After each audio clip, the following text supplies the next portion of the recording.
I think we're live, pal. All Yep, right. we are live for our monthly Patreon little bonus live recording. This is episode 277 of the Card Foundation podcast. My name is Johnny Tancredi. I'm here, as always, with my brother, Danny Tancredi. And let's run down some of the housekeeping before we get into this week's episode. So make sure to follow us on social media. We're on Twitter at CardFoundPod, on Instagram at Card Foundation Pod. Follow us on TikTok. Danny's been working really hard to get us, viral over there, getting us some more followers. He's, I think, 20-something followers, but his videos are doing pretty well. So definitely, if you're on TikTok, mark. What was that? We're hitting the 1,000 mark. Yeah. So if you're on TikTok, then you might as well follow us over there, and you're going to get some, wrestling card content, same that he's been doing over on Instagram. So those are two good follows if you're not following already. New podcasts each and every week on Apple Podcasts, Spotify, Google, Amazon, wherever you get your favorite podcasts. If you feel so inclined, please leave us a 5-star review. Helps us get promoted within the algorithm, helps out with promotion of the show. And we always do appreciate it. We will read each and every new review that we do get. And nothing over on the Apple Podcasts side of things, but let me check. We are at 4.9 out of 5 stars. So do appreciate all the feedback we have gotten. Let me check Spotify. And while you do that, we are also on patreon.com, patreon.com/Card Foundation Pod. We did get a couple of new members this month, so shout out to those guys. The Facebook group is the place to be within the group. All the breaking news, all the kind of behind the scenes chatter around cards is being done in there. We'll also post buy, sell, trade stuff every now and then. If you're a member, feel free to post any cards that you're looking to move. There's people in our group that are always buying and have pretty specific collecting needs and certain people. So it's good to just get to know the people in the group, get to know who they collect. And then that way, when you're ripping and you're in a break or you open a box and you pull a big card of someone that you may not necessarily PC, you can go ahead and post it in the group, and chances are somebody, in our group needs it. So, it's a good group to have for that. And then last but not least, ProWrestlingTees.com/Card Foundation Pod. We do have a couple shirts up on there. We have the OG logo. We have a shirt that commemorates me and Danny, and check it out if you feel like supporting the boys, in your daily wardrobe. Yeah. Got a lot of wrestling to talk about this week. Yeah. So we'll start it off with getting caught up on WWE and AEW typically, but I'm not going to speak much about AEW this week. We're going to talk about the results from Clash in Italy, which took place yesterday, and then we'll kind of talk about the Raw that took place by the time I was doing the notes this afternoon when I got home from work. Raw was already over, so I completely forgot they were still in Europe, and that Raw wasn't on tonight, so I completely missed it. I watched the show so I could fill you in there, partner. All right, well, the results, if you listen to last week's episode, we were kind of on the money when it comes to our predictions. I think both of us felt like Sol Ruca would be the one to win the belt, and change titles. And that's exactly what happened. She beat Becky Lynch to win the IC title. Cody, Roman, and Rhea all retained. But it's no surprise there. I mean, they're not going to do like major changes. Cody. Were you? Yeah. Of course, they did the schmaz. Gunther starts arguing with the ref. There's going to be controversy, all that, yada, yada, yada. So, right. But yeah, I mean, the run that Gunther's been on, you're not surprised that he didn't take the title. Like, he retires Cena, right, and has lost to like 3 people in WWE, period, or 4 now, or maybe even 5. It was, I think the graphic was like Jey Uso, Cena. They left off Ilya Dragunov, which I guess I don't know why it's kind of messed up. I think main roster and he's all people. Yeah, I know. I mean, I get it. You know, they probably, I don't know, maybe they want Cody to have the belt for SummerSlam. That's kind of where all roads lead to now. That's the next big show. You know, so I don't really know, where they're going with that. But the other one. Thank you, Justin.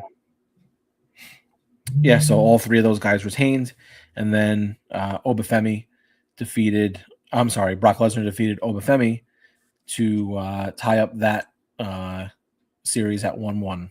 So it looks like, again, all roads are leading to that probably, the third rubber match happening at SummerSlam in Brock's backyard. For sure. And they're probably going to have Obafemi win King of the Ring just to start building up accolades for him without actually having to win a championship yet. So I guess they're positioning him to be the monster babyface on the roster.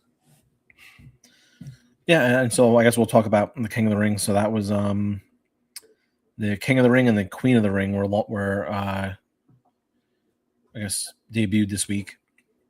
Oba defeated Solo Sikoa, Carmelo Hayes, and Penta in the first King of the Ring fatal four-way match. And then on the women's side, in the Queen of the Ring, you had Io defeating Julia, Roxanne Perez, and Lash Legend. Honestly, the wrestling quality for both Clash and this Raw, maybe some of the best they've done all year. Probably was the best they did all year. All the matches I thought were done really well. Great wrestling all throughout. Wasn't a lot of BS, which was good. Although not fully unpredictable, they were still good shows. Yeah, I didn't see any of it. I had a busy weekend, so I was running around and I didn't catch any. I caught the whole pre-show on ESPN while I was getting ready and everything. But then we left for the day, and that was it. Actually, the only thing I do want to go back and watch is that mask versus mask match. That happened with El Grande Americano versus El Grande Americano. I heard it was an absolute banger. So it's funny because tonight on Raw, the main event of Raw was Braun Breaker versus Seth Rollins. After that match, they played that match. Wow. Now, I don't know if that was my Netflix just switching over, doing something. I could have sworn it all the way through. Yeah, they announced that. I mean, people are calling this not only the match of the year, but the feud of the year, the everything of the year. Yeah. Pretty crazy. I think it's also on. I think they also put it up on YouTube for free. Well, that's where the card was put up to watch live. Yeah, so I think I'm definitely gonna go back and watch it. I heard nothing but great things, and Rey Fenix defeated, I believe, Laredo Kid for the cruiserweight title in AAA. So Phoenix getting a little title love, and Viking Raiders won the tag titles.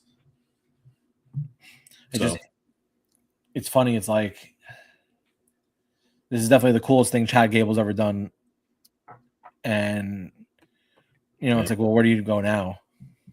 Well, I mean, maybe they give him a small little run on the main roster. He comes back to WWE, and they build some momentum. I mean, he got the character over, and he's been given dog shit. But it's weird to think about him, 13 years in wrestling now, and he's 40 years old and just breaking it, like really breaking it, like having a huge feud. Getting his flowers, so to speak, delivered to him. So and it's funny too because WWE, like, they always kind of screw up this like thing where they never give they rarely give things like breathing room like that. Yeah. Like you would have thought this would have been, kind of finished 6 months ago, but they let it play out. They carried it. They let him run with the character. They brought in the whole Mexico thing, and they did the match there in front of a hot crowd. They brought back like all these old, Mexican like lucha legends and everything, and well, it's funny because the person that's getting the praise even the most out of this is Undertaker. He booked it. Undertaker's a booker for AAA. So he was the producer, I guess. I don't know if he's the lead booker or producer. I think it may be like a committee situation with Conan, and that's cool. I think Rey Mysterio is the GM or president or something. There's WWE really infiltrated this, and look, it's working. I mean, certainly I think the crowd helps. Oh, You sure. see it in Italy, you see it in Mexico, very passionate fans. And when they get excited about a feud in a match, it trickles through your TV screen and you get excited about it. Yep. So The pop at the end when he won, that made me want. I'm like, okay, I'm going back to watch this. That was fair. That was insane. yeah, for sure. So, I mean, we should get Grande Americano cards continuing. It's just going to be the switch now. We got Chad Gable, and we're going to get Kaiser. Yeah. Yeah, no, I'm definitely gonna go back and watch that. Probably tonight since there's not much else going on.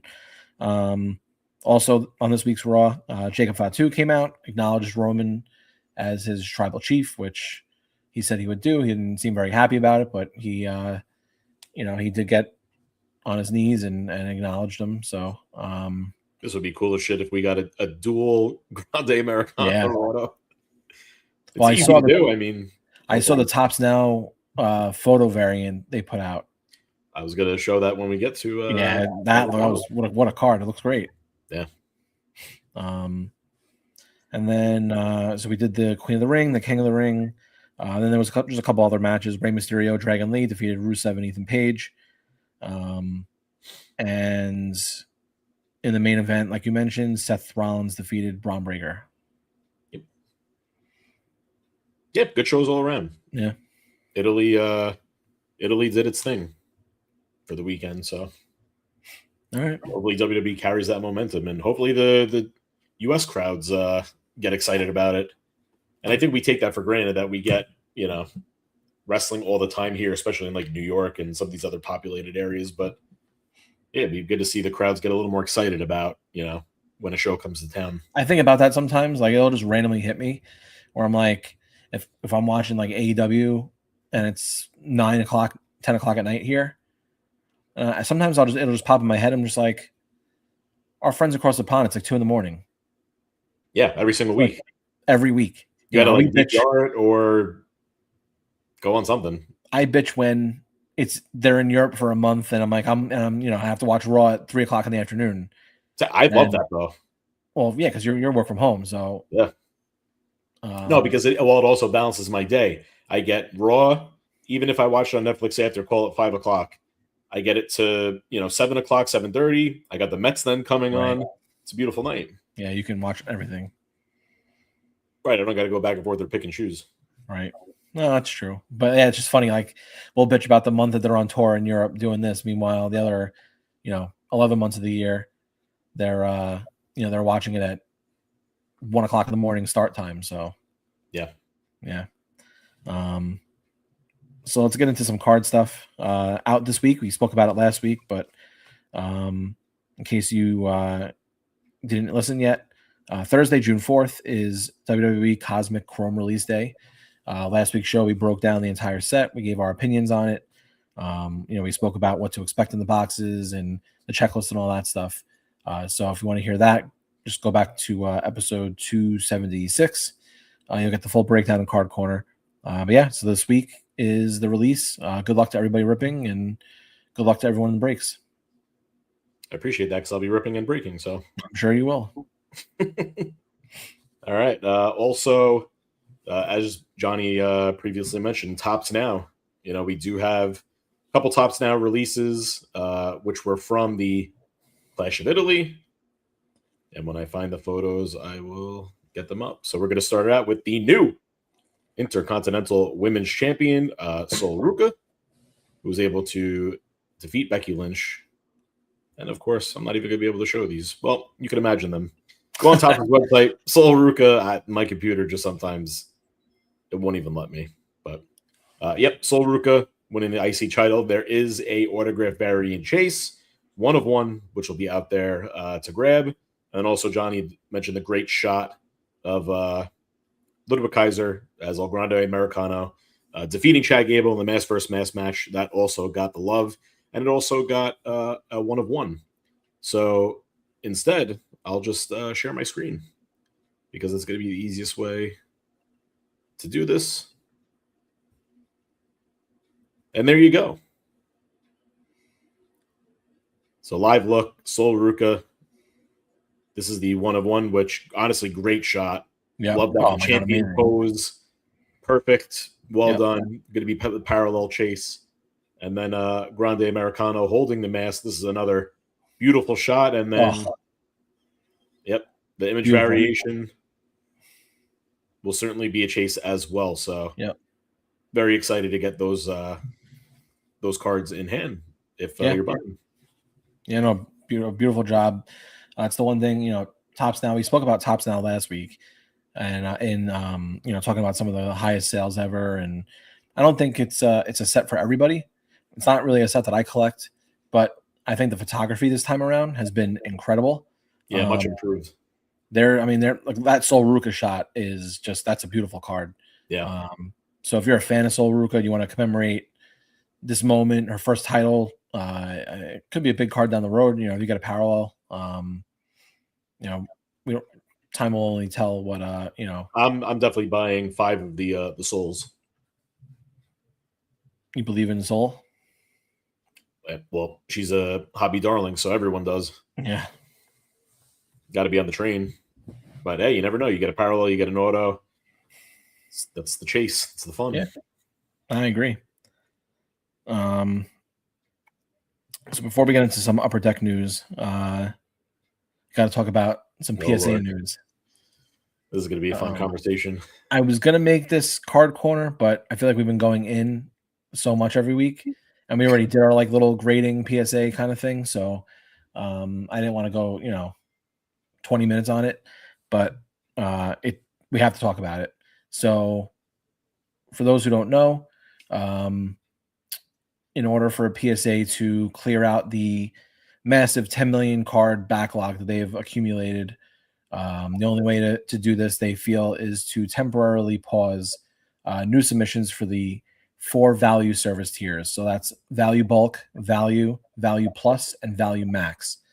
So those are going to be temporarily paused beginning on June 2nd. So as long as you get your paperwork filed online on the app or on your computer by tomorrow, June 2nd, then you're good to go. You'll still have I think it's a month or so they give you to mail it. But if not, then you're stuck with the remaining tiers. So regular, express, super express, and walkthrough are all going to remain fully active. So it also affected the turnaround times. Regular turnaround time has been increased. Basically everything has been increased. I think even walkthrough is 10 or 15, 20 business days or something. Yeah, I mean, it's 10 million cards. It's a lot, and God only knows how many they are going to get and have gotten already. It's upwards of 14, 15 million now. Right. Because over the last, I think 2-3 days, they've accumulated about 2 million cards a day. This was an absolute disgrace from PSA. Absolute disgrace. You can't, and I'll steal their words because they tweeted it or they X'd it, whatever they call it now. They posted that they don't believe you should ever suspend a service because ultimately it hurts the hobby. Their words, not mine. They posted it. So what do they do? 2 weeks after posting that comment, they went and suspended their value level submissions. So the main reason why this backlog situation even happened in the first place is the TCGers. TCGers are grading at an exorbitant rate that obviously can't get kept up with. I mean, last month for April, I believe according to GemRate, 1.4 million TCG cards were graded. So that's your Pokemon, your One Piece, your Yu-Gi-Oh, and Magic. 1.4. That doubled every sport combined, plus some. So I know a lot of people are saying, this is what happens when you grade base cards and refractors and yada yada. No, that's not what happens. When you get a collector base that's sending in at this level of rate, no shit, they can't keep up. There's only so much manpower and facility, space and operations that you can control that level of submissions coming in. I don't care how big of a company you are. Now, PSA did mention that they're pouring in $200 million into their operations to improve that, to hopefully update facilities, update technology, update manpower to make everything go faster. But I mean, TCG is a death blow to this. Yeah. Yeah. I think we also the price also increased.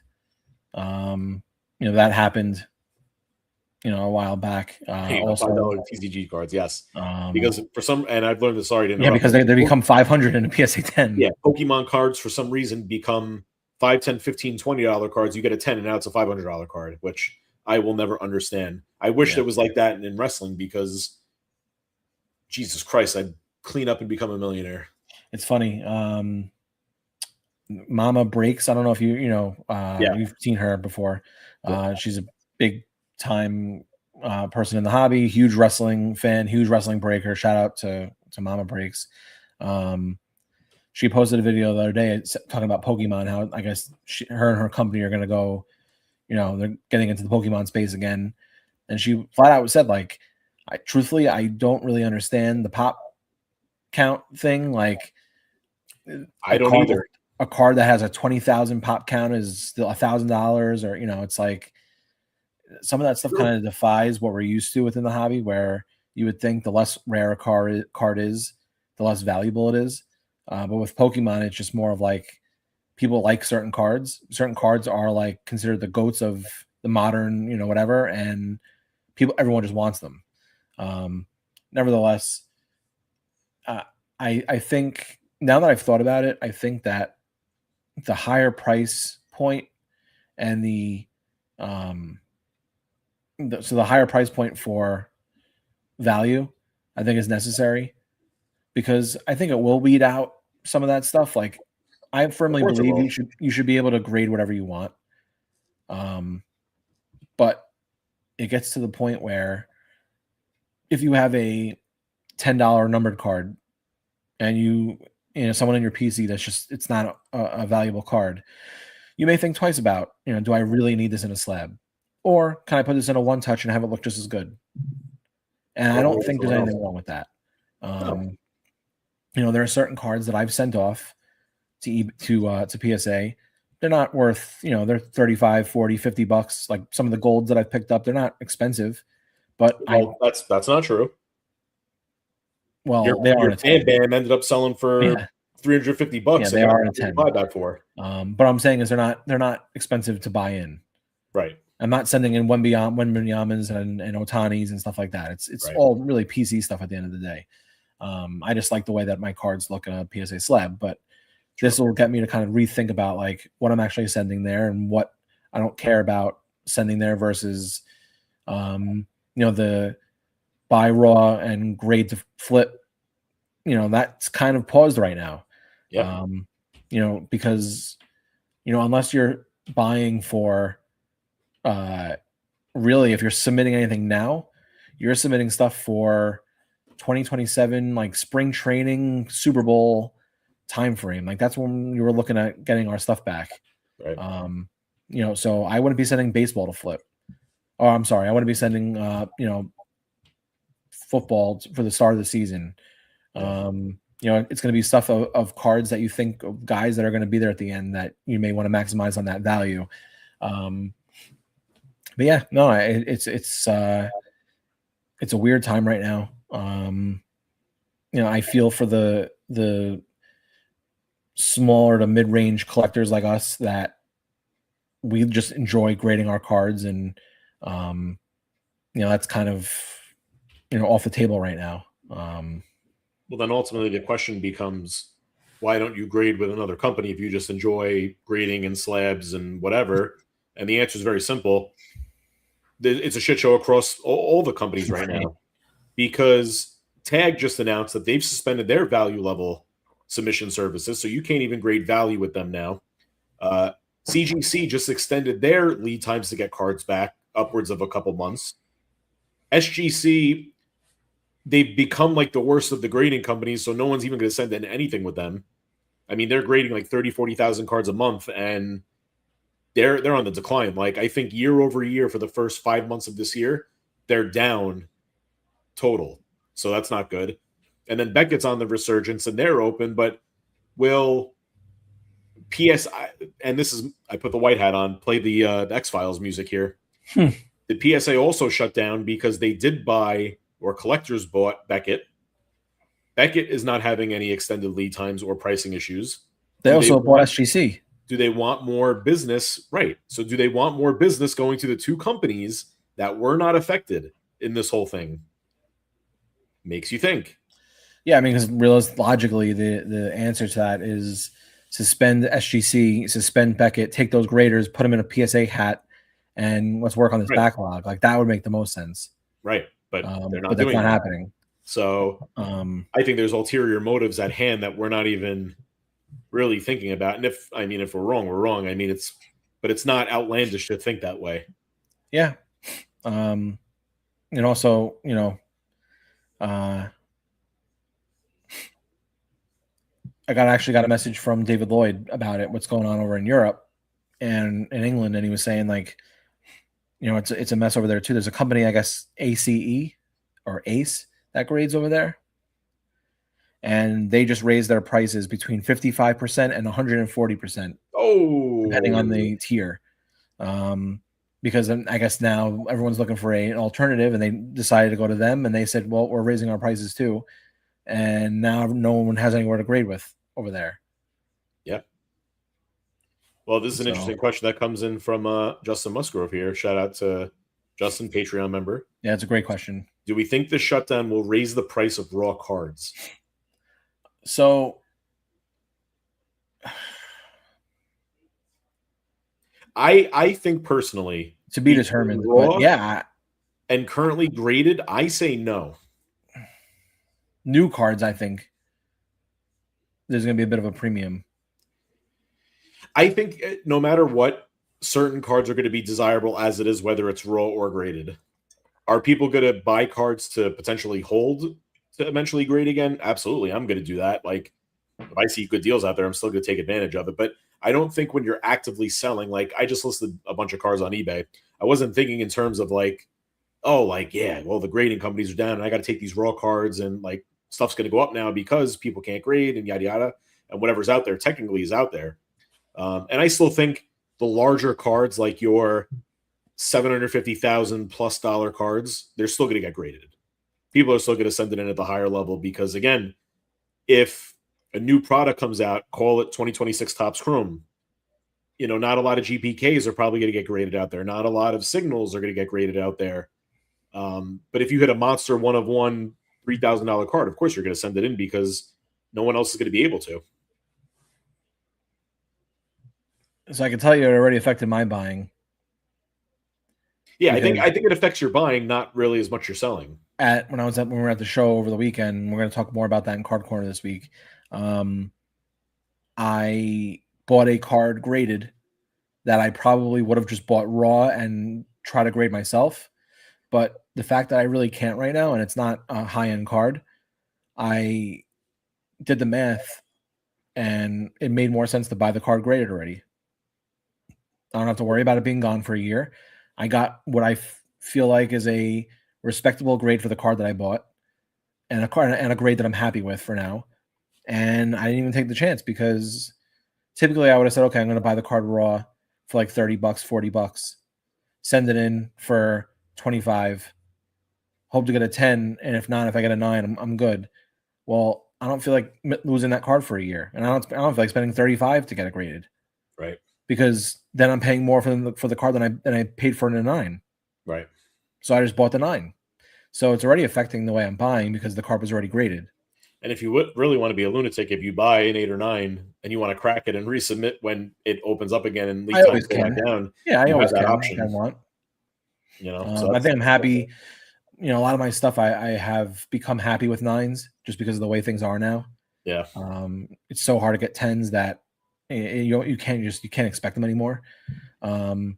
Which I also think that's going to backfire. I think there's a lot of people that are under the belief that now that it's harder to get 10s more than ever because PSA, I don't care what anyone says, they are grading at a much tougher rate than they used to.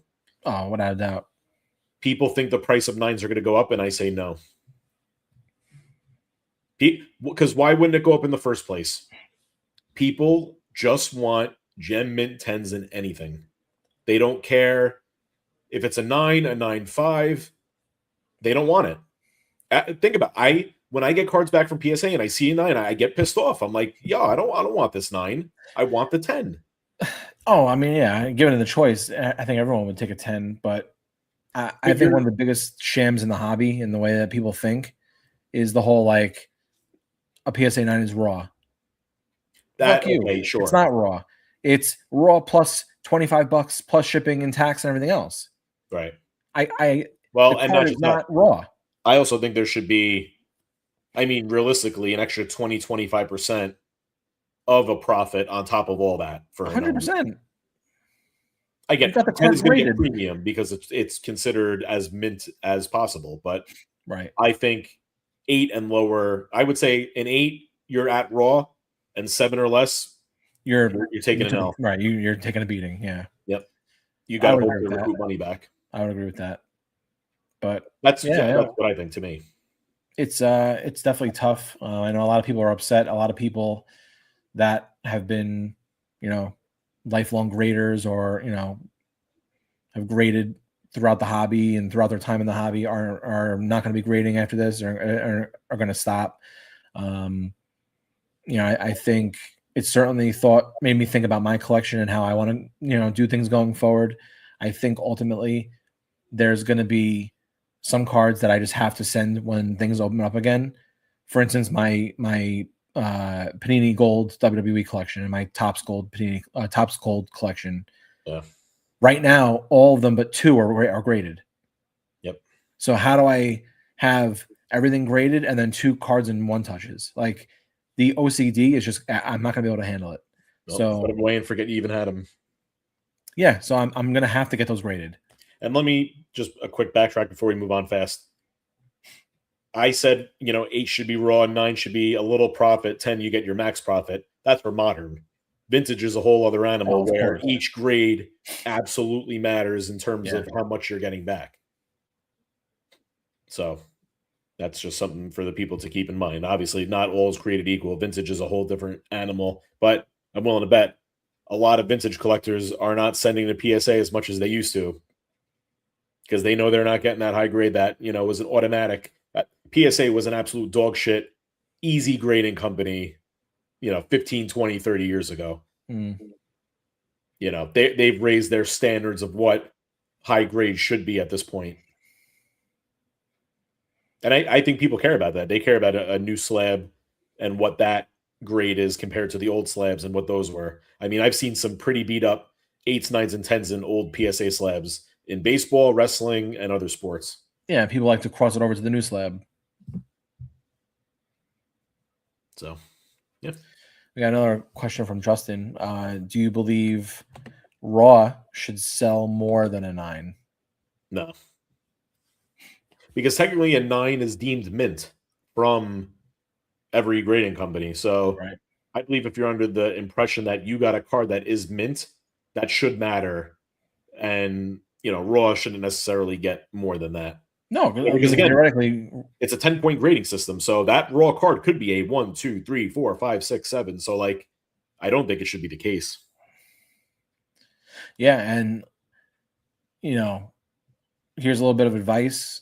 Just because a card looks clean doesn't mean it's not that easy. It may sound like stupid advice, but it's I think we've all been burned by a modern card at this point. That a modern card we've sent in that we thought looked fine that got a 6. And you had 2 of those over your past 2 submissions, 2 6s. Yeah, I mean, I've and I had a 7 or 8 thrown in there too. It's been going on since I'm in the hobby. I mean, I remember a friend of ours graded a card right out of the pack from Bowman in 2016 and sent it to BGS and got a 5 or 6 or whatever. And we looked over the card. We used to send in, bulk submissions every month. We microfibered. We did everything. There was nothing that we could see that was wrong with this card, and they sent it back. Yeah. So yeah, a card could be a 10. It could also be a 7.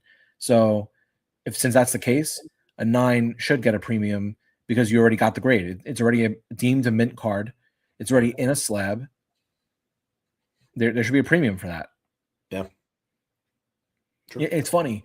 The same people that want to pay, they want to pay raw prices for a 9 are the same people that want to take their slab protector back when they sell you a card, because they paid for it. Yeah. It's like, I always see, that's one of my favorite things. It's like someone will sell, a $2,000 card and have like a slab mag on it or whatever. And it's like, oh, I need that. That was like, $30 or $40, whatever. So not a problem. You're right. You're not willing to let that go. But the fact that I paid 25 or 30 or whatever, plus shipping, plus tax, plus everything else to get this card graded already in a slab, am I going to take the slab back? Right. I paid for it and I got the mint grade. So it shouldn't be a raw. It's not a raw card. Right. You're factoring that into your cost overall for the card. Right. Paying for the card, paying for the grading, paying for the shipping, paying for everything. And like typically on a PSA 9 of a card that I don't really, it's not really worth much, it's not something I really care about, I'll still take the raw price of that card, and my multiplier is usually like whatever it costs me to get it graded, shipped back, and like a little bit extra, like rounded up.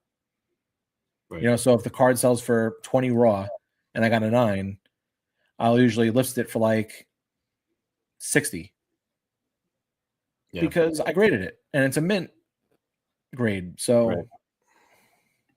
And I think this is a fair take from Ryan Box. I think raw should sell around a PSA 7. Just letting me a card you like is worth that. Right. I agree with that. It's fair. 7 and 8 is considered near mint. So, I mean, the fact that you're automatically putting it near mint, every card in a pack should be at least near mint. Obviously, we know sometimes that also doesn't happen. But, yeah. Fair take for sure. But, yeah, so we'll definitely keep you guys in the loop with what's going on. I can't wait to see next week's numbers when and obviously we're not going to know the full range of numbers for probably another month until everything that was submitted up until tomorrow has been received. But I mean, if this number ends up being closer to 15 million, I don't think we're going to see anything resume for probably at least a year. Right. It's going to take, 15 million cards. They want to bring it down to 5. That's the goal. And then once they do that and they open it up, they're going to get 5 more. Right. They're going to get flooded. Everybody that waited for the last year is just going to flood them again. Right. So the answer is they need more people. They need more staff and they need more facility. Yep. That's the only way they're going to be able to maintain this. Yep. So. All right. Well, switching gears from Topps to PSA and now to Upper Deck. Upper Deck released the latest AEW Match Day Moment card set for Double or Nothing, featuring cards of Cope and Christian winning the tag titles, Will Ospreay, Swerve Strickland, MJF winning back the title, Tekla and Takeshita in a gold parallel. I'm sorry, Tekla was in a blue parallel. MJF also has auto chases in this set for his card. So are you going to pick up any? I don't think so. I haven't really been this year, but I might chase the MJF. Yeah, it's intriguing. Go chase a little auto. So, and all the cards are redeemable. So realistically, yeah, you're not losing out. You're still going to get, you still have the ability to get whatever it is, 5 or 6 cards, whatever you get in the set. So, yeah. All right. I see you got a little card ladder data ready to go. Yeah. So for this week's card ladder data set analysis, whatever of the week, we're going to talk Topps WWE Undisputed. So I have the top 5 undisputed sales from the Topps WWE Undisputed set from a couple years ago. So at number 5 is the 2021 Undisputed Undertaker and Kane Undisputed Matchups Auto Booklet 1 of 1, which sold for $2,469. Damn. It's a cool card. So one side of the booklet is their autos. The other side of the booklet is like a picture of them facing off at like WrestleMania 14, like the stare down. Yeah. That's kind of a sick card. That was sold back in November of 2025. At number 4, 2018 Undisputed, the Wyatt Family Quad Auto Booklet, a number to 5, sold for $3,000 back in April of 2025. Wow. Number 3, 2015 Undisputed Bray Wyatt Fistograph Auto, numbered out of 10, sold for $3,000 back in March of 2025. So for those who don't know, I'm not surprised. The Fistograph card sounds like a crazy night out, but they basically took their hand or their fist, dipped it in ink, they put it on the card, and then signed it. So that's what they call it, a Fistograph, because it's like their knuckles or whatever is in the card in ink. Wild. Yeah. So that sold for $3,000. Number 2, 2017 Undisputed, Liv Morgan NXT Red Auto number 1 of 1. That sold for $3,100 back in, actually on your birthday, April 22nd of 2024. You surprised by the sale price on this? I mean, that's a big card. It's her first rookie prospect auto. It's a 1 of 1. It's on card from a good set. It's a lot of money, but are you? It's a lot of coin. Yeah, kinda, a little bit. I could see that being a 1,500 to 2. Nah, I could see that being around 2K. 3 seems a little okay. If it was a Chrome rookie auto or like, something a little more higher end, interesting. Then sure, but yeah. Even though this is considered more of like a higher end set, if you think about it. See, Undisputed to me is a yes and a no. It's higher end because of the price of the box, but you also got like 8 autographs and 2 relics in the box, so that's why it was priced so high. Yeah, there's a conundrum there because a box of this cost at the time more than a box of Chrome. Yeah, but I'd rather a Superfractor 1 of 1 from Chrome over a 1 of 1 from this. Right, like, and the base autos and parallels of Undisputed do not really do well. It doesn't have the historical, right, like a Topps Chrome does. But I mean, at the time it was a more expensive box because you would get the 10 hits. Right. Here's a good example. Like an Undisputed base Seth Rollins number to 25 from 2018 went for $5. Then you get like an Austin versus Brock Dream matches numbered to. Oh no, that wasn't numbered. Apologies. Oh, here's another one. Roman Reigns relic number to 25, $20. Like if that was as premium as people thought, that should get more than that. Right, that's fair. So, same thing. Shawn Michaels 2015 Undisputed to 25 got $5. Yeah. So yeah. Well, the number 1 card actually had 2 sales, but I only counted the highest one. The second sale was higher than the other ones, but I didn't want to list the same card twice. So, number 1 sale for Undisputed was the 2020 Macho Man Randy Savage Cut Auto PSA 10, sold this past January 2026 for $5,950. It sold for, I guess, like $1,800 more than the original sale in 2024. Fun fact for our listeners out there who don't know, this card was pulled by Brian Myers of Impact Wrestling, of TNA. Papa Bear and Brian hit this in a break. First someone in the Major Pod group. Yeah, that was back when they were ripping, like, I guess it was like 6 years ago when they were ripping in the Facebook group. Yep. Yeah. They were doing hit drafts. Wow. Now times have changed. What a throwback. It was actually funny. So here's a behind the curtain story. Brian invited me to I think Brian and Paul invited me to 2 or 3 of them.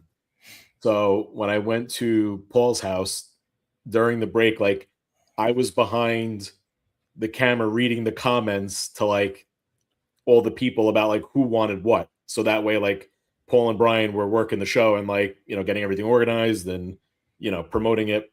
So all I see on Brian's phone during the stream is the Miz's name texting, Ziggler's name texting, and I'm just this is wild to see all these Kofi Kingston and all these people are texting Brian. I'm like group chats and stuff. What the hell? Yeah, the group chats. It's funny. You forget they're just regular people too. Those are his friends. Yeah, right. Those are his friends. Yeah. So I thought that was funny.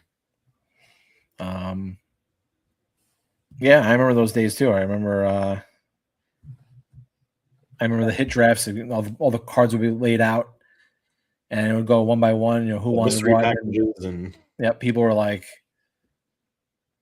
taking certain things, and I remember being home like, oh, don't take that. That's that card's worth more than that. Like, you just. I was into fun. some of them. Yeah. I remember I skunked once, and Brian sent me a Mets Carlos Baerga 8x10 autographed photo. That's cool. I was like, dude. So he was ribbing me. Yep. All right. What else we got here? Last but not least, some new additions have been made to the big event Long Island Autograph Show, which is going to be on Saturday, November 14th. They've added the Great Khali, X-Pac, Heidenreich, Ted DiBiase, Stevie Ray, Ted DiBiase Jr., Brutus Beefcake, David Hart Smith, and TJ Wilson. All right. It's shaping up to be a good show. The Great Khali. He was at one of them already. I think he did. Was he? Yeah. I want to say 2 or 3 big events ago, he was there. Is he big in person? Massive. And he walks like 2 miles an hour just because his body must be all fucked up. So I don't know if I would want to get anything autographed by him. Actually, I don't have anything to get signed by him. But I would love for him to just quote, what do you call it? Wasn't it him in the movie The Longest Yard? Yeah. Now I don't have to stab you. Yeah, now I don't have to stab you. That's all I want. Yeah. That to me, that was one of the funniest lines in that entire movie. So yeah. I may not pay for. I'm going to say, listen, I don't need anything autographed. Can you just say that line in my phone as I record it, and I'll pay your fee. Like, I don't. There you go. It's a line that Danny and my brother and Michael and I always went back to over the years. So. Yeah. All right. Well, our Patreon members are buying, so let's get into our Patreon purchases before ours, and let's start up. John Thurman, which I have never seen this card before or this case hit, so I'm kind of shocked. It's been slow for me lately. 2025 AEW Serena Deeb Riho Finish It case hit. What is that from? Flagship. Maybe that's why I wasn't paying attention to it. I mean, It's a cool looking card. Like the yellow on it, like pops. Yep. It was a case hit. Look into that. Tim French. What up, boys? Continuing my streak of 10s. Saw this beautiful Sting auto to 10 out of my all-time favorite set, Transcendent, pop up on eBay. So I followed it to see if the seller would eventually drop the price. Next day, they dropped it by 20%, and I sent a lowball offer to see where they were at. After a little back and forth, we came to a deal. Transcendent's the best. I need more Transcendents, but they did get pricey since the birth of our show talking about it. So yeah. Tyler Barnes. This mail call this week feels like a sweet dream to me. About a year ago, another collector was messaging me telling me how I needed to give up PCing Anna Jay, that he was the new sheriff in town, and that I was wasting my time collection. Holy shit. Well, I kind of fell out of love with the card game for a bit because it felt like a competition and drama. Well, he messaged me this weekend saying after a year, he lost the passion for cards and sold them to me for a third of the price he paid. Printing plate, 1-of-1 Color Flow Auto, 1-of-1 Allure Star Futures, and the 1-of-1 EPAC Achievement card. I will say this, Tyler, good for you, because people are just assholes out there. Like, he could have been joking around and playing, but like that could have got lost in messages. So I believe in karma. Tyler, you don't have to, but if you want to share more about that story privately, shoot me a DM. I've never been like lost for words on the show when it comes to stuff like this. But I'm like, if I ever got a message saying like, listen, man, stop chasing Conforto. There's a new sheriff in town, and I'm collecting all the Confortos. I don't even know what I would say.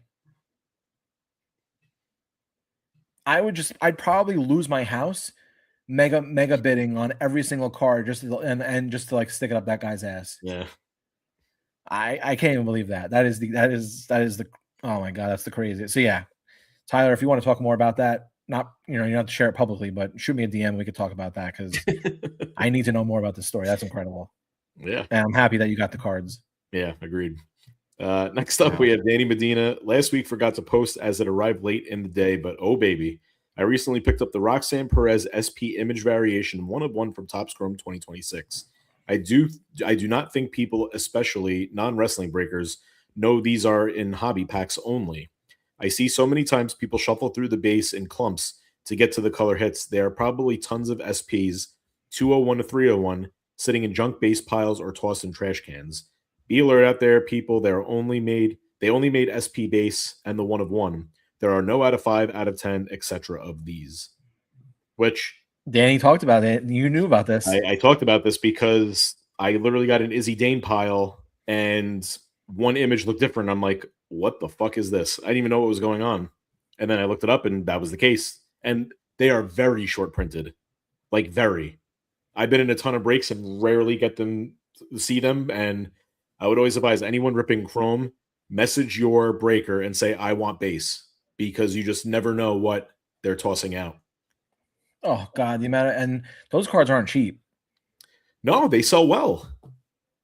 Wow. I mean, the amount of money that was probably thrown out in the Yeah, garbage by breakers that just I'll give an example here. I forgot what they called the SP something in particular. Yeah. It was called. It's not like an image variation. It's like we're gonna do a live look here. Yeah. Well, I'll continue with the purchases. You look that up. But you got them up? Yeah. So Dave Nagel picked up a Julia Mini Diamonds Gold to 50, a Gold Wave Julia to 50, and a Rhea Ripley Marks of Champions Geometric Gold Auto from Topps Chrome. Greg Sherwood, with my recent ComC delivery of 2022 Prism and eBay purchases of Undertaker Red to 22 out of 299, Hogan Premium Box to 199, Walter Teal to 49, R-Truth Green Pulsar to 25, and Carmelo Hayes Sensational Signatures, I now have 2,752 different 2022 Prism cards. Wow. Holy shit. This is like the craziest purchases week of all time. Yeah. I started this about 14 months ago. I had bought a lot of Prism that 2022 year. I wanted to get to 2,000 different cards. Well, I'm past that now. I want 3,000 different cards. That's fucking sick. And then he sent us his spreadsheet. Oh my God. He's got a complete base set, a complete silver set. He's missing one card in the ice. He's complete in hyper, red, white, and blue, ruby wave, green. Oh my God. That is, I'm speechless. That is an unbelievable chase idea, but to be that committed, tip of the cap, because Johnny would have quit 10% of the way through. I probably would have did the same thing. So that's pretty electric. I gotta tell you, I can tell you exactly what I have. I have a full base set, and I have like a third of the silvers, and that's where I tapped out. Yeah. Holy shit! Wow. Crazy. Oh, any more to round out? That was the last purchase. Oh, so last one is Brian Lyons. Brian picked up a Royalty Golden Hall Bubba Ray Dudley Auto to 99 with the 3D inscription. He also picked up a Tiffany Stratton buyback to 150, the base. Respect. And a Chrome Ilya Dragunov Auto to 25, the orange geometric. Yep. Now, to remind people of how rare the SPs we were talking about that Medina posted, here are some of the sales from a bunch of random names. You take it for what it is. LA Knight, $40. Penta, 51. Elton Prince, 40. Bray Wyatt, 90. Tori Wilson, 120. Brett, 70. Alexa Bliss, 100. Nakamura, 35. JC Jane, 100. Somehow Orton only got 18, so whoever got that, steal. Chelsea Green, 76. Izzy Dame 20. Like, don't let your breakers throw a base, just take it anyway, just because you throw it out. Let them fucking deal with it, because you're potentially throwing away, some big money. Like Torrey Wilson sold for 120 twice. So you don't want to miss out on that in a break. Wow. So just be on the lookout for that. Yeah, no, I had no idea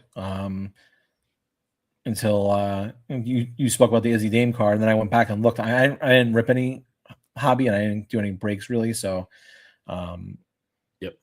I didn't miss out on much, but that's some true value there. So yeah. All right, what are you buying? Not a ton this week. Last week I had a pretty big week, so I didn't do too much wrestling or anything this week. I picked up like a couple of Conforto cards for my PC that I saw that I needed. I picked up another gold chrome for the Knicks set. So I picked up the Dadier rookie in a gold. Oh, okay. He was cheap enough. And then nothing much. I picked up at the show we went to. We're going to talk about the show in next segment. I picked up a pack of 1995 Skybox Toy Story. It's first year Toy Story cards, so I ripped that. I also picked up a 2013 Frozen preview card of Anna from Frozen in a PSA 9. That was the card I was talking about earlier that I picked up graded rather than just buying it raw. That's a set that I'm going to probably just go back and finish, like what I'm doing with like the Star Wars Wonder Bread set in a PSA grade. For those who don't know, it was like a set that came out to promote the Frozen movie that was coming out. So on the front of the card, it's just an image of the character. On the back of the card, it gives like a little bio of that character, and then on the bottom it says like Frozen, in theaters May 25th or whatever the date is. So I think there's like Anna, Elsa, Olaf, Sven, like all the main characters. But yeah, I mean, PSA 10s do pretty decent. I mean, I think like the most expensive is an Elsa. I think it's like PSA 9 is like 150. PSA 10 is like a couple hundred. But yeah, I just thought it was a cool set. My daughter loves Frozen. So it's kind of something I could just get the whole set, put that away, and see what happens with that. It's like the first thing that they ever put out card wise for Frozen. So I think it's kind of cool rather than going after like the the Topps Chrome stuff or whatever. Like, figure this is something like a different way to collect that. So right. Yeah, that's all I got. What about you? I only made one purchase at the White Plains card show. I forgot to scan it, but it is in hand. House of Cards, Brock Lesnar. I guess I'm just going to go for the whole House of Cards set now because this is my third. And for a case it to be as cheap as it is now, I might as well just put the whole damn thing together. So, yes, House of Card Collections is in the works. It's happening. I'm going to go for it. And then just continue to collect case sets from Chrome just because I love them. Didn't really purchase anything else, but I did get discounts, I guess, for mail days. Couple mail days from breaks. These were the key hits. Izzy Dame Gold, Sapphire to 50. So a nice little card there. I also hit this would be, I guess, my second best hit of the bunch. Little Miz Marks of Champions auto. I love this card. I think it looks great. I'm probably going to look for parallels of this. I like that he's holding the title upside down. It's a good shot. I like the Miz. And apparently there's rumors that Miz is leaving WWE. So don't know if that's actually true or not, but I do find that interesting. Which I guess there's no WWE lifers at this point. But the holy grail of what I did hit, voila. John Cena, Sapphire, number to 5. I was at Johnny's when I hit this, and he was pissed. I don't see a scan. I don't know what you're talking about. You don't see the screen right now? There's just nothing there. It's Oh, you're a dick. Now I'm thinking there's an error on my end. no, it's there. And then last but not least, I am after a year of waiting, it's finally here. Randy Orton main event auto from 2025 Topps Chrome. We got 2026 Topps Chrome autos of Randy before his 2025, which I don't care what anyone says, does not make any sense to me. It should not take a year to print cards when you're the manufacturer. I got to ask Topps about this if I ever get to talk to them. Yeah, no, it's a nice looking card. It is. I mean, I wish I got a parallel of this, but it doesn't look refractored, but it is. It is the base refractor, non-numbered. So, yeah, those were my mail day and purchases. All right, well, that'll wrap up this week's card news, wrestling news, and wrestling card news. And that'll bring us to the final segment of this week's show, which is going to be Card Corner right after this. All right, welcome back to the final segment of this week's show, which is Card Corner. So for this week, we are going to be discussing the aforementioned card show that we both attended on Saturday up in White Plains, New York at the Westchester County Center. And we're going to talk about our thoughts of what we saw, the cards we saw, the prices we saw, kind of the overall vibe from the show. This is a show for, background. This is a show that Danny and I usually go to, I'd say 3 to 4 times a year. Yeah. This is our second one this year. Then they'll usually do one like late summer and then like around Thanksgiving. So it's up in White Plains, New York, upstate New York, at the Westchester County Center. It's a couple hundred tables. It's a fairly decent sized show. It's in the gym where the Westchester Knicks play. In the G League, so it's their facility. It's a good show. Typically a lot of like the local, New York vendors are all there, people that we know, and friend of the show, Harris Decker, Queen City Breaks. He sets up there with his brother. Arguably, Danny and I joke around all the time. We should just probably meet up somewhere halfway at this point and just, buy our cards, and then we don't even have to go all the way up there because he's like one of the main reasons why we even go at this point. Yeah. But yeah, so we did see Harris, and we saw a bunch of people that we typically see up there. But this show felt a little different. It certainly did. Yeah. I guess I'll let you kind of start with, your observations first. It's getting more and more difficult to deal with people and actually buy cards from people. Like, I'm convinced there's vendors that go to the show that do not care if they move one card or not. Like, and thank God there's research tools now that we have in place that we can make smart, educated buying decisions. And I'll give a couple examples. One of my baseball PC collections is Duke Snider. So our grandmother grew up in Brooklyn, huge Brooklyn Dodger fans. Her favorite baseball player was Duke Snider growing up.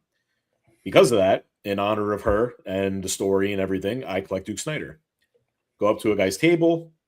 I'm happen to see an upper deck, like early 2000s on-card auto of Duke. And I'm like, okay, this guy doesn't have the price posted. It's whatever.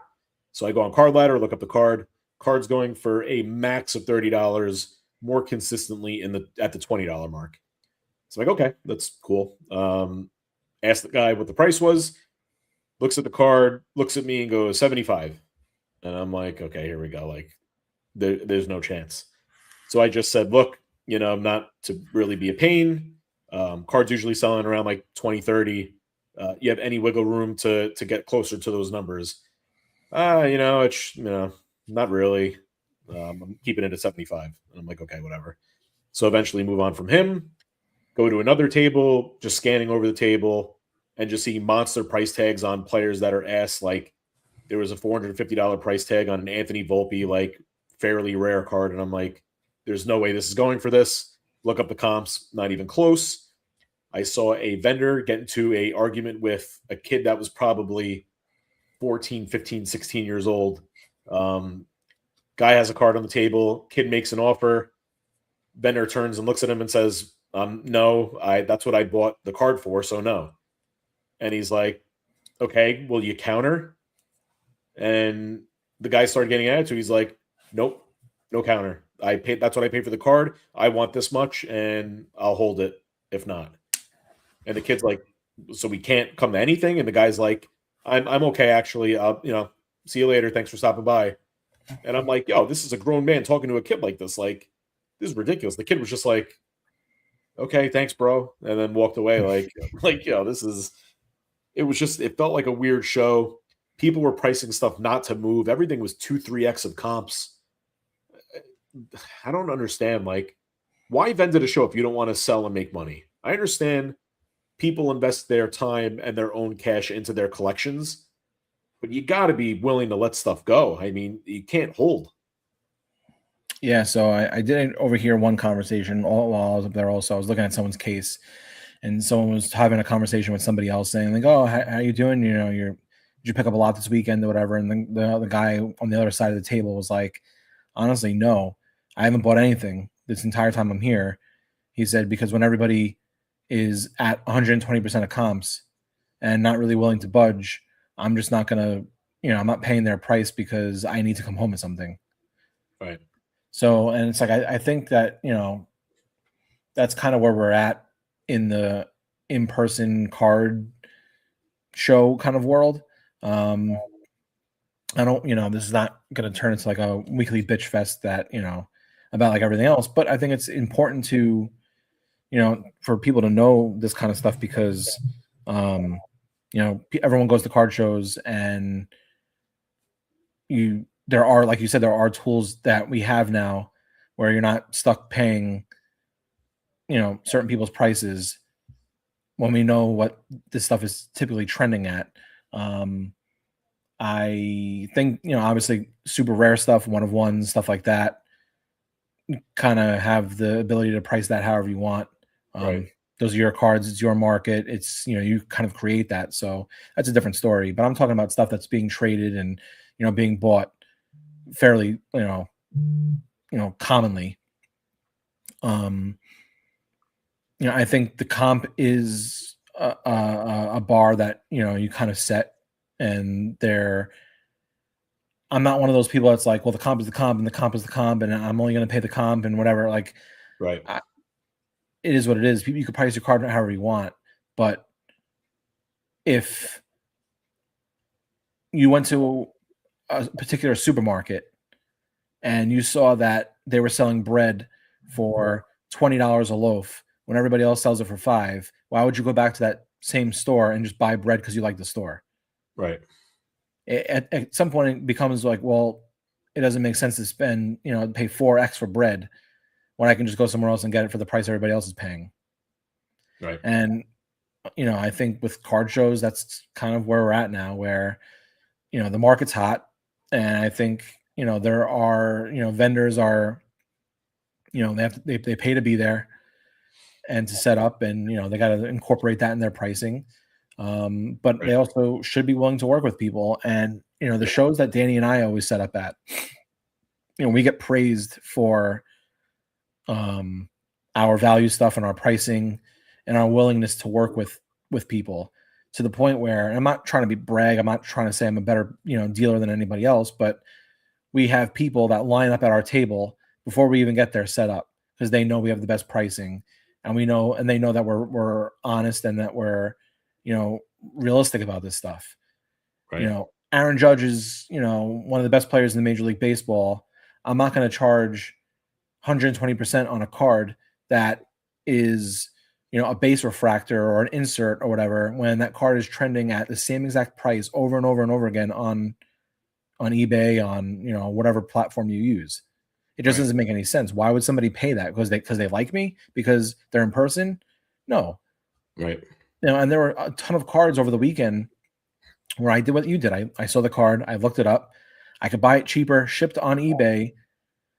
Why? Because I'm there, I'm going to buy it. It makes no sense.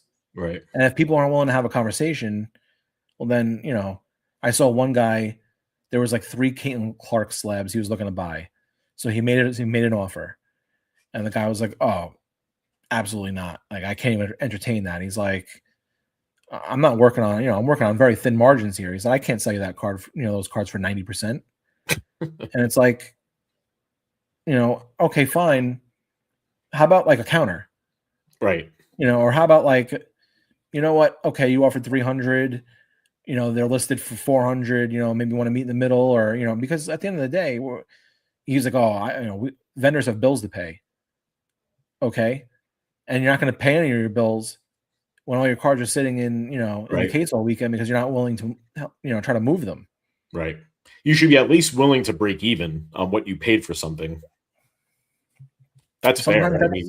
Sometimes that's the way to go. Not everything is Otani. Right. Not everything is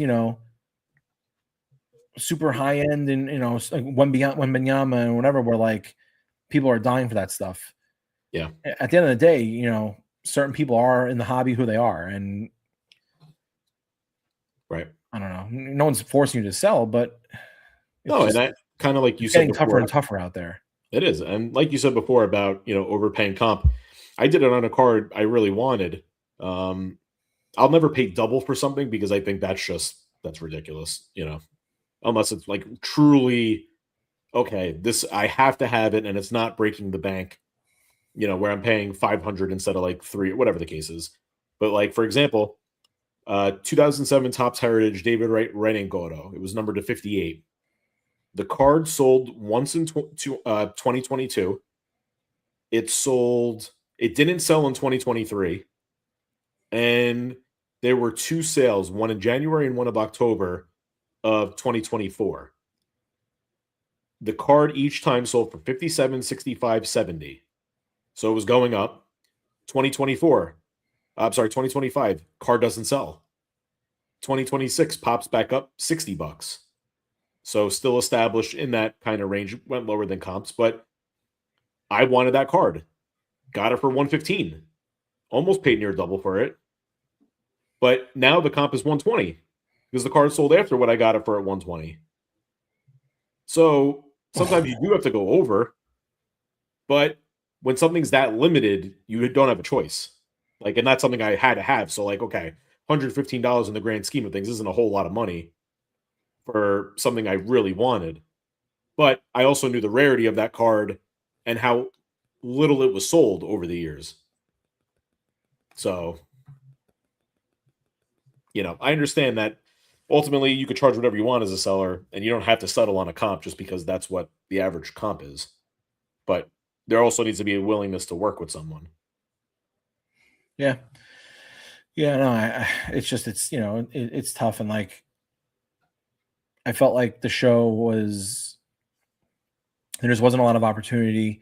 The one thing I mentioned to you was like, if I'm in your showcase looking at your stuff and I'm noticing right off the bat, like, we're around this a lot. So like, we know typically what a lot of this stuff goes for. And I see that you're 100 to 120% higher than what the card is selling for right now. Why would I look in your value box? Why would I look in your $5 bin? Why would I look in your dollar bin? Because, if you're asking for all that, for that high of a percentage on a non-Otani, Wembanyama, non-Judge or Shea card, why would I look, what's going to be in your dollar bin? All base cards, or, right. It's not going to be like a true value, but I'm not even going to waste my time. I also I don't even talk to dealers at tables where they don't have pricing on their cards. I'm not sitting there for the 4 or 5 cards that I'm interested in asking you the price on all of them when you're going to tell me how expensive they are. Because usually, if there's no price on the card, it's probably going to be pretty high. That's what I find. I always find that when someone's not clear about their price, they're charging over comp on the card. I'm not interested in the live comp. Right, that too. Yeah. Establish what you want for the card. I'm like, that's something like, I'm like, if you're selling a card, you have a listed for, 30, and I say, "Oh, can you have any room on that card?" "Oh, let me see what I looked it up. Let me see what it sold for recently, or let me see what it sold for today." Like, I'm like, dude, you already priced it. Like, you established the baseline of 30. Right. You don't get to now say like, oh, well, I should have stickered it at 50. Well, you should have did that before you got here. Right. I'm not paying over the sticker because you decided to look it up late. Like, yeah, this is what you know. So, well, not only that, what happens though? Let's say it's a fairly common card. What if there's 2-3 consecutive weeks of sales, and each week has differed? yeah. So let's say 3 weeks ago the card was selling at 50. Week 2 it was selling at 75. Week 3 it's selling at 65. What do you price the card at? It sold for 50, 75, and 65. How do you pick? So that's where people got to understand. Like, you tell me what the fuck. Truthfully, I probably would do like some people will go with the higher comp. I typically go with an average of the 3.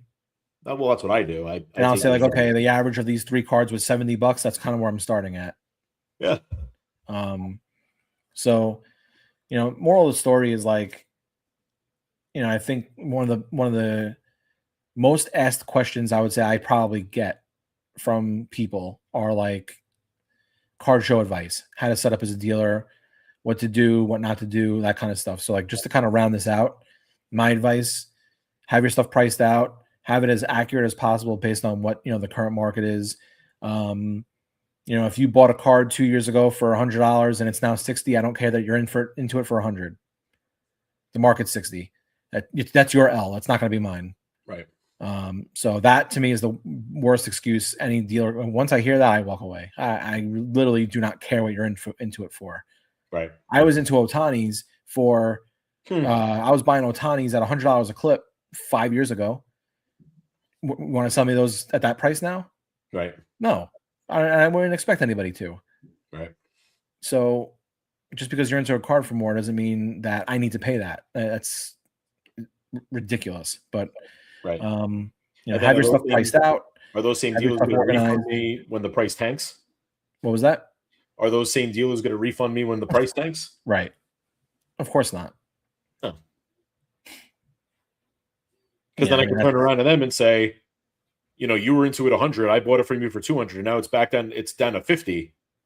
So are you gonna, take care of me because the value tanked? I'm into it for, 200 or whatever. Right. So it's ridiculous. I'm sick of people's non-willingness to work with them. I get it's business, and if you want to stay afloat in this hobby and be able to buy, sell, trade, and be involved, and obviously it takes money to make money. So totally get that, but there's just an ethical way to want to work with people and deal with people, and it seems to be getting worse and worse. There's not a lot of vendors that are helping common collectors get stuff that they want at reasonable prices, or just at market value or around market value. Right. Last example I'll give is like that Ana card that I bought from Frozen. It was a little bit more than the comps on eBay. Well, didn't you call the vendor out? You were like, I could get this card literally shipped. Oh yeah, I said like, I'm under what you have at the show right now. This is kind of what they're going for recently, and I can get one, buy it now for that price. I said, I like the copy I'm looking at. I'm here. I said, do you have any room? And he was like, well, I sold 3 this weekend at that price. I was like, well, it's not my fault. You decide to look up a card on Card Ladder. Like, right. I can't help that. And it's not my problem, but I'm not going to do that because I did do the research. Right. I said, but if you're willing to come down a little bit, I'm going to take this too. I bought a couple of things. If you want to work it into the price, like we kind of made it work. So I ended up picking up a couple extra things from him and made that price work or whatever. But, and that's like, to me, that was the sign of a good dealer. Like, okay, I'm a little high.